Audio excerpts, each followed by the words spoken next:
You all heard an update on where Marissa's case is. She's in jail, waiting to go back to a hearing. And so what we're here to do is to organize ourselves to demand that when she goes back to court, that the judge has to pull his chin hairs and say, well, you know, I think I can do better than 2 years of probation.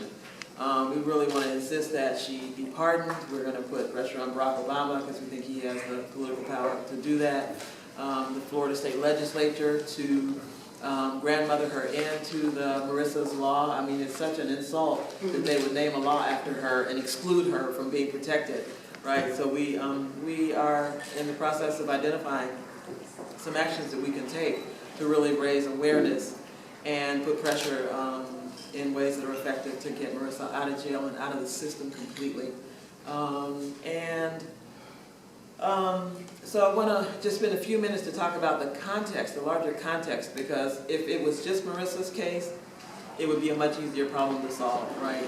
But we know that since 1619, black women in this country have been thought of as less than human, treated as just a source of labor, a source of to be exploited, to be used, to be abused. And so it's in that larger context that Marissa defended her life against Rico as an individual, but really inside of the larger system of institutionalized racism and sexism. We want to think about what some of the root causes of that are, because if we're going to not have another Marissa in another, time period, or, all the Marissas who are in jail who we just don't know their names, then we have to really get at the root of the problem. And so when we look at the fact that we're living in a society where 85% of the wealth is under control of 20% or fewer of the people, and the other 80% of the population is left to divide up in whatever way we can, work it out among us, the other 15% of the wealth, then we see that as one of the root causes of the problem, because there are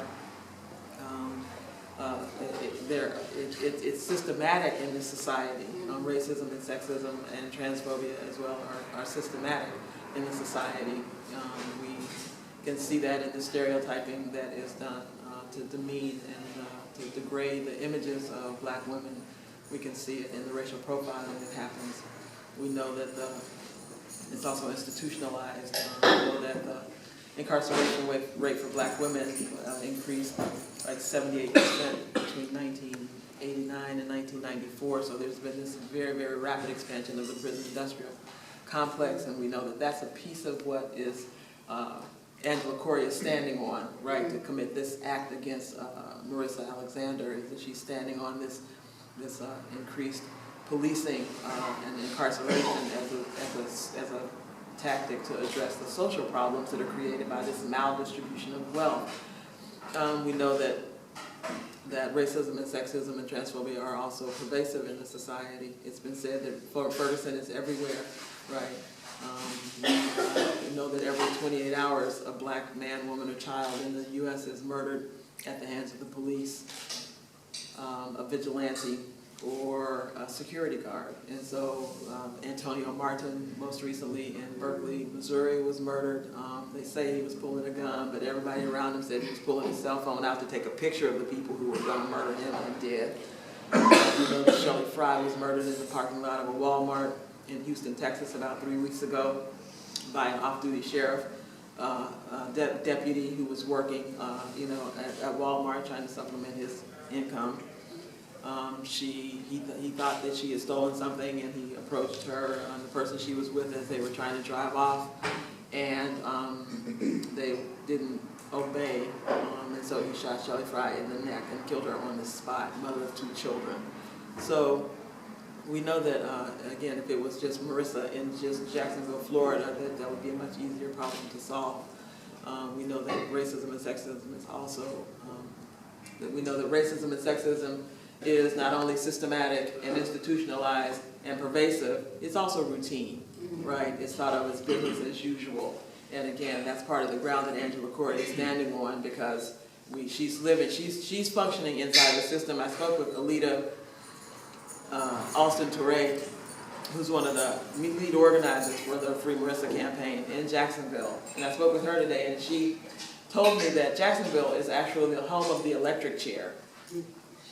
That was the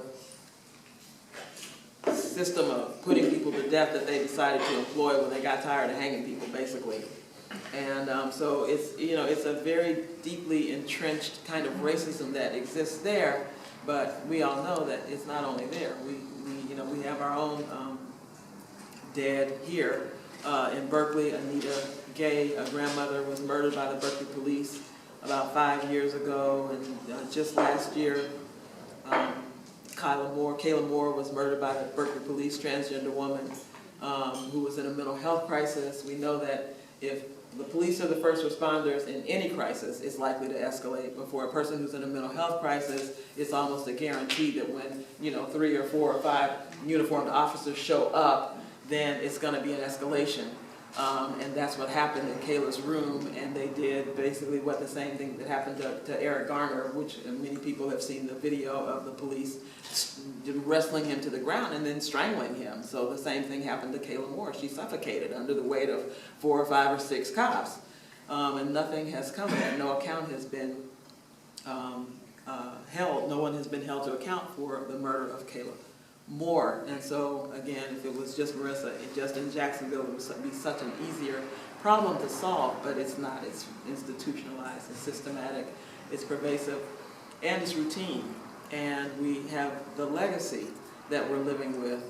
I want to say a word about in South Central LA that between 1985 and 2010, there was somewhere between, the community is grappling with the numbers of black women murdered, somewhere between 90 and 200. And there's a new film out called Tales of the Grim Reaper that tells the story, Tales of the Grim Sleeper, that tells the story of Lonnie Franklin Jr., who was arrested in 2010 and charged with 10 murders, murders of 10 women, 10 black women who were from the community. And the thing that is, it's troubling, right, that 10 black women should be murdered over a period of time, and the numbers are much higher than that, even though he wasn't charged with those murders. But what is even more troubling is that he has not been brought to trial, so the families have not gotten any closure. Whatever the case is that the LAPD has against him, they are not willing to put themselves out, right, to bring him to trial, partly because, you know, we suspect it's partly because of their lack of response to the fact that these women were turning up missing, and their response throughout that period of time was to say that there was no human involved, and so because they were just hookers, and so there was really no official response to the family members who would call and say, my loved one is missing.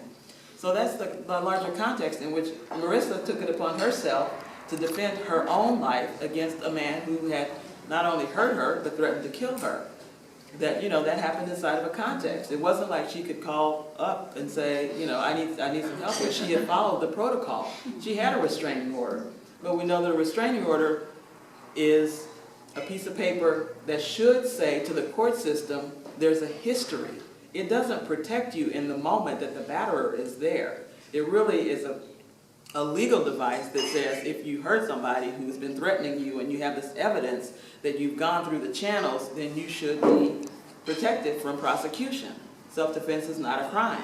So she had a restraining order and she had a hospital record, as we heard earlier, that really should have protected her from prosecution, beside the fact that she didn't hurt anybody. I mean, that's the main thing that really should have protected her from prosecution, was that she didn't hurt anybody. So, so the larger context is important as we consider what her action, the action that she took was, and also the actions that are being taken against her. And then, you know, the larger context of systematic, institutional, pervasive and routine racism and sexism. But what I also want to say is that organizing is an extremely powerful tool. That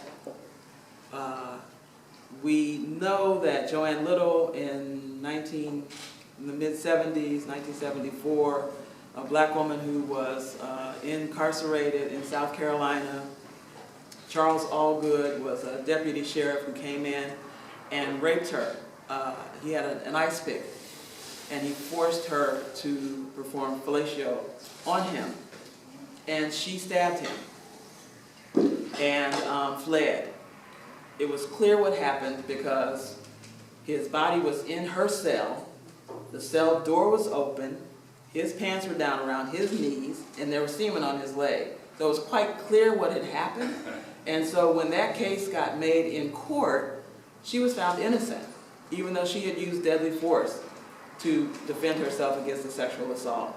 And it was the first time that a woman in this country has been found innocent of killing a person in reaction to a sexual assault.